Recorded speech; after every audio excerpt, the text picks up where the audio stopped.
Second set ng inclined bench press bago sumabak, concentrate muna. 10 minuto ang ipinahinga ko bago uli ako sumabak.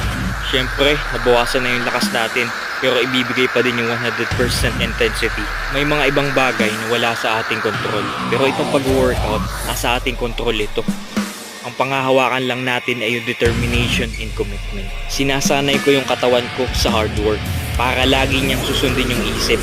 Dahil habang nagbibuild ka ng muscle, nagbibuild ka rin ng willpower. Dun sa last 2 reps na talagang pinilit na laang, dun nagbibuild yung muscle. Sabi nga ni Mike Mentzer, yun yung pinaka-crucial na rep.